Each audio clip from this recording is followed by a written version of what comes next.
నమస్తే. ఇన్నాళ్ళు నన్ను సపోర్ట్ చేస్తూ, ఎంకరేజ్ చేస్తూ మీ ప్రేమని నాకు అందిస్తున్న ప్రతి ఒక్కరికి కృతజ్ఞతలు.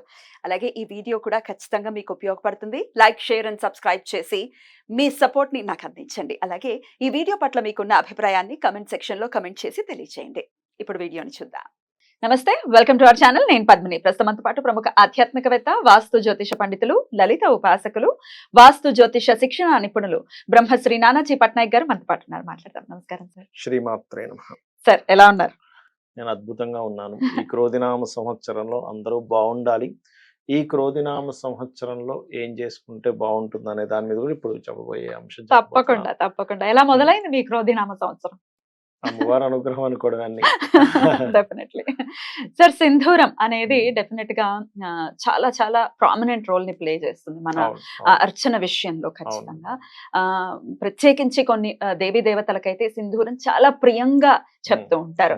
ఆంజనేయ స్వామికి అవ్వచ్చు, వినాయకుడికి అవ్వచ్చు, సింధూరాన్ని చెప్తుంటారు. ఏంటి సింధూరానికి ఉన్నటువంటి ప్రాముఖ్యత?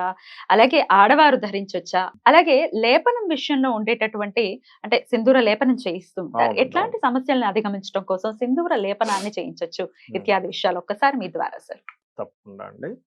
మీరు ఇప్పుడు అడిగిన ప్రశ్న ఏదైతే ఉందో, ఈ క్రోధినామ సంవత్సరానికి ఇంకా బాగా పనికొచ్చేటువంటి రెమెడీ ఇది. సర్వసాధారణంగా సింధూర లేపనం ఆంజనేయ స్వామికి చేస్తారు. అయితే చాలా మందికి సందేహం ఎప్పటి నుంచో, ఈ సింధూర లేపనం చేస్తాం, ఇది నిజంగానే ఎక్కడైనా ప్రామాణికంగా ఉందా? ఏదో గుడ్డిగా చేసేస్తున్నారు జనాలు. ఇప్పుడు చూడండి, ఎప్పుడైనా ఏదైనా ఆలయానికి వెళ్ళండి, ఎవరో ఒక రాయి దగ్గర దండం పెట్టుకుంటారు ఆలయంలో, అందరు అక్కడ వచ్చి దండం పెట్టుకుంటారు. అది అలవాటు అయిపోతుంది. కానీ నిజంగా అక్కడ పెట్టుకోవాలా వద్దా, ఏమిటి, నిజం అవ్వచ్చు అబద్ధం అవ్వచ్చు. అక్కడ తిరుమలలో మీరు అబ్జర్వ్ చేశారా, హుండీ దగ్గర ఒక రాయి ఉంటుంది, అక్కడ ఓన్లీ చందనం అరగదీసేవారని చెప్పి ఎవరో ఒకళ్ళు కోరిక రాయటం మొదలు పెట్టారు, ఇంకా అందరూ కోరిక రాస్తారు. అట్లా దీనికి ఏమైనా ఉందా అంటే ఖచ్చితంగా ఉంది. దీనికి సింధూర లేపనానికి ఒక ప్రామాణికత ఉంది. అది ఎందులో ఉంది, ఎక్కడ ఉంది అంటే పరాశర సంహిత అనేటువంటి గ్రంథంలో ఉంది దీని గురించి. అది ఎలాగా అంటే, ఒకరోజు సీతాదేవి, మీరు ఇందాక అడిగారు చూసారు, స్త్రీలు సింధూరం ధరించవచ్చా? సీతాదేవి సింధూరం ధరిస్తుంది. ఒకరోజు ధరిస్తూ ఉండగా ఆంజనేయ స్వామి వారు చూశారు. అమ్మ, ఏమిటమ్మా మీరు అది ధరిస్తున్నారు? అది అంటే, ఈ సింధూరం ధరిస్తే రాముల వారికి నేను అత్యంత ప్రియంగా అవుతాను, అందుకే నేను ధరిస్తున్నా అని చెప్పింది. రాముడికి ఇష్టం అని చెప్పంగానే, ఓహో రాముడికి ఇష్టమా సింధూరం ధరిస్తే, ఇంకా ఎక్కువ ప్రియంగా మనం మారుతామా రాముల వారికి? రాముడు అంటే బాగా ఇష్టం కదా, దాసుడు కదా, రామదాసుడు కదా ఆంజనేయ స్వామి అని. ఏం చేశాడు అతను, చక్కగా ఆ యొక్క అయోధ్య నగరంలో ఈ సింధూరం అమ్మేటువంటిది షాప్కి వెళ్ళాడు. ఆయన వెళ్ళి ఆ యొక్క, బాబు నాకు ఒక సింధూరం బస్తా ఒకటి కావాలంటే, అయ్యో మీరు ఆంజనేయ స్వామి వారు, మీరు అడిగితే మేము ఇవ్వకపోవడం అసలు, తీసుకోండి అని చెప్పని ఇచ్చేశారు. దాని తర్వాత నూనె కలుపుకొని లేపనం చేస్తారు. నూనె షాప్కి వెళ్ళి నూనె తీసుకున్నాడు. ఇతను అడుగు పెట్టి సింధూరం తీసుకుని ఇలా వెళ్ళగానే ఆ షాప్ అతను మళ్ళీ లోపలికి వెళ్ళేసరికి ఆ సింధూరం బస్తాలన్నీ కూడా వజ్రవైడూర్యాలతో నిండిపోయాయి. అంటే అతని పాద స్పర్శ అటువంటిది ఆంజనేయ స్వామి. ఎందుకంటే సకల దేవతల యొక్క తేజస్సు ఆయనలో ఉన్నది. విష్ణువు ఒక తెల్లటి ముద్దను తయారు చేసి ఆయన తేజస్సుని, శివుని యొక్క తేజస్సుని, సకల దేవతల తేజస్సును అందులో నింపి ఈశ్వరుడికి ఇచ్చాడు. శివునికి ఇస్తే ఆయన తీసుకున్నాడు. అలా జన్మించిన అతను. అయితే అతను అడుగు పెట్టడం వల్ల నూనె షాప్లో ఉండేటువంటివన్నీ బంగారంగాను, వజ్రాలుగా, వైడూర్యాలు కానీ ఇవన్నీ మారిపోయాయి. తీసుకెళ్ళాడు చక్కగా ఆంజనేయ స్వామి వారు, మొత్తం పులుముకున్నాడు ఒంటికి.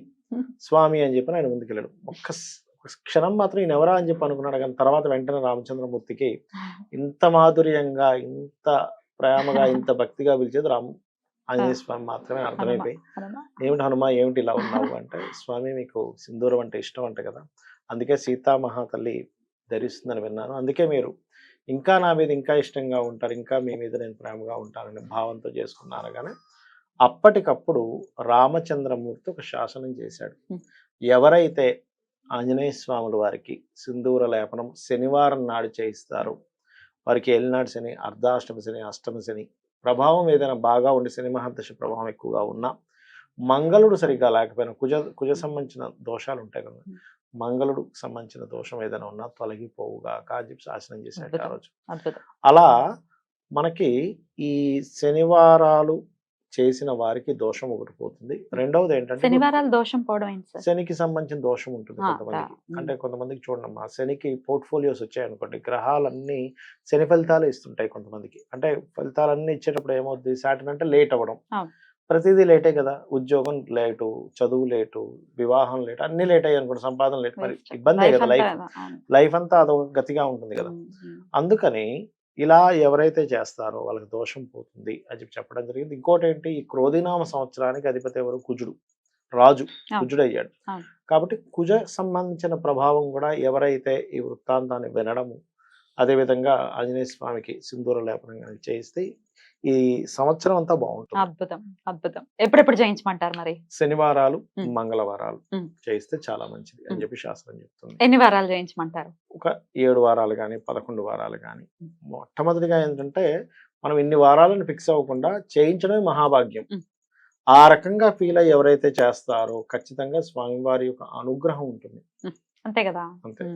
ప్రేమతో ఆనందంగా జయించడమే కదా ఇక్కడ ఆనందంగా చేయించడం కావాల్సింది. ఆనందంగా ఆనందంగా చేయించడం అయ్యయ్యో కావాలి. శనిపీడ వదలాలి, లేకపోతే ఇది ఇంకోటో కాదు కదా. ఇంకోటో కాదు. అంటే సర్వసాధారణంగా ఏమవుద్దంటే ఎవరి జన్మ జాతకంలో శని కుజులు కలిసి ఉంటారు కొంతమంది. అవును సార్, అవును. కలిసి ఉండడం కానీ, ఆ కలిసి ఉండి అది లగ్నానికి లేదా ఏదైనా పర్టికులర్ భావానికి సంబంధం వచ్చినప్పుడు ఆ పర్టికులర్ అంశాల వల్ల ఇబ్బంది వస్తూ ఉంటుంది వారికి. అంటే లగ్నానికి సంబంధం వచ్చింది అనుకోండి, మాటిమాటికి అనారోగ్యాలు రావడం, బాడీ పెయిన్స్ రావడము, లేదా చర్మ వ్యాధులు రావడం, ఇట్లాంటివి జరుగుతుంటాయి. పర్టికులర్గా ఇప్పుడు మీరు గమనించినట్లయితే శని కుజులు ఇద్దరు కలిసి కుంభరాశిలో ఉన్నందుకు చాలా మంది కుంభరాశి ఆర్ కుంభలగ్నము, కుంభానికి ఏదైనా గ్రహం ఉన్నా వీళ్ళు ఎక్కువ ఇబ్బంది పడుతూ ఉంటారు. వీళ్ళు ఈ పర్టికులర్ టైంలో వారికి ఇంకా బాగా పనిచేస్తుంది. ఇప్పుడు ఈ యొక్క పరిహార మార్గం ఏదైతే ఉందో అది. అసలు ఇన్ జనరల్ గా కూడా శని కుజులు కలిసి ఉన్న వాళ్ళందరూ ఈ పరిహారం చేసుకుంటే ఇంకా మంచిది. డెఫినెట్లీ. అయితే ఈ సంవత్సరానికి మంత్రి శని అవుతున్నారు అనేది కూడా విన్నాను. అవునండి, అవును. సో మీరు చెప్పింది చాలా చాలా ఉపయుక్తంగా ఉంటుంది. ఉపయుక్తంగా అంతే కదా ఉంటుంది. సార్? అవును. అటు కుజుడికి ఇటు శనికి కూడా ఈ సింధూర లేపన పూజ అంటే మంత్రి శని అవుతున్నప్పుడు ఏమవుతుందంటే లాంగ్ టర్మ్ ఏవైతే ఉంటాయో బాగుపడే అట్లాంటి డెసిషన్స్ ఎక్కువ తీసుకుంటుంది. ఈ శని కుజులు కలవడం వల్ల ఈ క్రోధినామ సంవత్సరంలో మనం ఊహించము ఇట్లాంటి డెసిషన్స్ గవర్నమెంట్ తీసుకుందా, ఇలాంటి అల్లర్లు జరుగుతాయా, అగ్ని ప్రమాదాలు ఎక్కువగా జరుగుతాయి కుజుడు ఎప్పుడైనా రాజు అయినప్పుడు. అండ్ డిపార్ట్మెంట్, పోలీసు, ఈ అంటే రాజులు యుద్ధకాంక్ష ఎక్కువగా ఉండడం మనం ఆల్రెడీ లాస్ట్ ఇయర్ డిసెంబర్ లోనే చెప్పాం ఈ ఫిబ్రవరి నుంచి కాంబినేషన్ ఉందని. కాకపోతే ఈ క్రోధినామ సంవత్సరం ఎంటర్ అయింది కాబట్టి నెక్స్ట్ ఇయర్ వరకు. బట్ ఈ కాంబినేషన్ మాత్రం ఒక 2-3 నెలలు కంటిన్యూస్ గా ఉంటుంది. అంటే ఈ మే ఎండింగ్ వరకు మాత్రం ఈ కుజుడు శనితోని రాహుతో ఉంటాడు. ఈ మధ్యకాలంలో ఎక్కువ తీవ్రత ఉంటుంది. అంటే చిన్న చిన్న విషయాలకి అగ్ని ప్రమాదాలు జరగడం అసలు ఎక్స్పెక్ట్ చేయం మనం, అలాంటివి ఎక్కువగా ఉండడం. ఇంకొకటి ఏంటంటే నేను చెప్పొచ్చేది, ఈ సాటర్న్ మార్స్ ఎండాకాలంలో కాంబినేషన్ ఉన్నప్పుడు వడదెబ్బలు ఎక్కువ తగులుతాయి. చాలా జాగ్రత్తగా ఉండాలి. ఎండకి వెళ్ళకండి. హెల్మెట్ పెట్టుకోనో, లేకపోతే గొడుగు పెట్టుకోనో, లేకపోతే ఆటోలోనో, కార్లోనో, మొత్తం మీద ఏంటంటే ఎండలో ఎక్కువగా ఉండకండి. ఎండాకాలం ఈ శని కుజుల కాంబినేషన్ వచ్చినప్పుడు మీరు ఇన్ని సంవత్సరాలు మీరు తీసుకున్నట్లయితే రీసెర్చ్ లో వడదెబ్బ ఎక్కువగా శని కుజులు కలిసినప్పుడు ఎక్కువ జరుగుతుంది, ఎండాకాలం వస్తాయి. కాబట్టి జాగ్రత్త తీసుకోవాలి. ఒకవేళ ఎండలో తిరిగిన వెంటనే చల్ల నీళ్లు తాగేయడం, లేకపోతే ఏసీలోకి వెళ్ళిపోవడం లాంటి చేయొద్దు. ఎగ్జాక్ట్లీ. ఇమీడియట్ గా వడదెబ్బ అనేది వెంటనే వాతావరణం ఇమీడియట్ మనం మార్చాం కదా, ఎట్లా బాడీ తట్టుకోలేదు.